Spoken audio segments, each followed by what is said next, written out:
கர்த்தருடைய பரிசுத்தமுள்ள நாமத்திற்கு ஸ்தோத்திரம். இன்றைய நாளின் கர்த்தருடைய வார்த்தையாக எசேக்கியேல் தீர்க்கதரிசன புஸ்தகம் 34வது அதிகாரம் 30வது வசனம். தங்கள் தேவனாகிய கர்த்தராய் இருக்கிற நான் தங்களோடே இருக்கிறதையும் இஸ்ரவேல் வம்சத்தராகிய தாங்கள் என் ஜனமாய் இருக்கிறதையும் அவர்கள் அறிந்து கொள்வார்கள் என்று கர்த்தராகிய ஆண்டவர் சொல்லுகிறார்.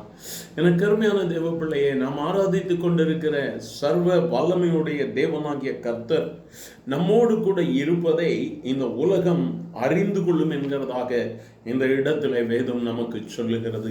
ஒருவேளை பல காரியங்களை நினைத்து நீங்கள் சோர்ந்து போயிருக்கலாம்.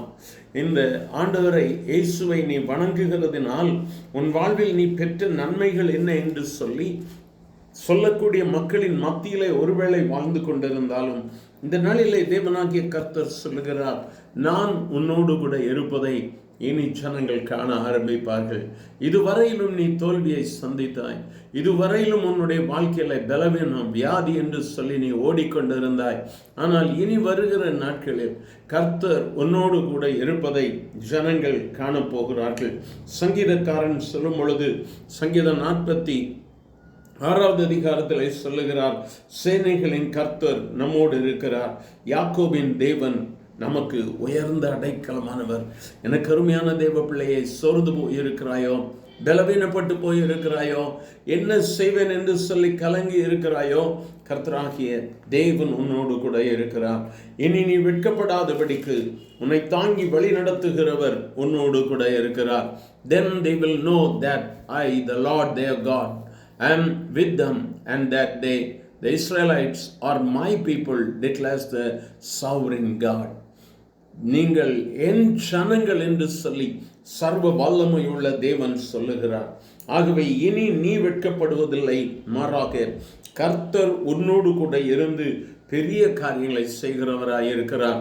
100வது சங்கீதத்தில் சங்கீதக்காரன் இப்படியாக சொல்லுகிறார், கர்த்தரே தேவன் என்று அறியுங்கள், நாம் அல்ல, அவர் நம்மை உண்டாக்கினார், நாம் அவர் ஜனங்களும் அவர் மேய்ச்சலின் ஆடுகளுமாய் இருக்கிறோம். நாம் அவருடைய ஜனங்கள், நாம் அவருடைய கையின் கிரியை.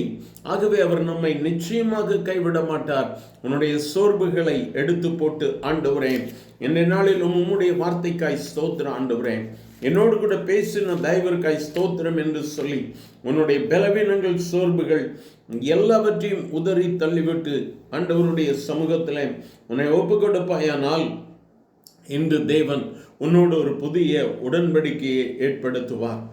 நீ அவரே தேவனாகிய கர்த்தர் என்பதை அறிந்து கொள்ளும்படியாக இன்று அவர் உன்னோடு கூட ஒரு உடன்படிக்கையை ஏற்படுத்துவார். ஆண்டவருடைய சமூகத்தில் ஒப்பு கொடுக்கலாமா? எங்கள் அன்பின் ஆண்டவரே, ஆசீர்வதிக்கப்பட்ட இந்த நல்ல கால வேளைக்காக நன்றியப்பா. பலவிதமான சோர்வுகள், நான் ஆண்டவரை ஆராதித்து கொண்டிருந்தும் என்னுடைய வாழ்வில் பலவிதமான பிரச்சனைகள் என்று சொல்லி சோர்ந்து போய் இந்த வார்த்தைகளை கேட்டுக்கொண்டிருக்கிற உம்முடைய பிள்ளைகளுக்கு நீர் கொடுத்திருக்கிற வார்த்தைக்காய் ஸ்தோத்திரம் ஆண்டவரே. நீர் ஒரு நாளும் உம்முடைய பிள்ளைகளை கைவிடுகிற தெய்வம் அல்ல. இந்த நாளில் உம்முடைய பிள்ளைகள் மேன்மையை காணட்டும், உம்முடைய பிள்ளைகள் இந்த நாளில் உயர்வை காணட்டும் ஆண்டவரே. தோல்விகள் மறையட்டும், ஒரு புதிய ஆசீர்வாதம் உங்களுடைய வாழ்விலை துளிர்விடும்படியாக ஜெபிக்கிறேன். எல்லா பலவீனங்களை மாற்றும், நல்ல செய்திகளை அவர்கள் கேட்க உதவி செய்யும். ஆசீர்வதியும் இயேசுவின் நாமத்தில் பிதாவே, ஆமென், ஆமென்.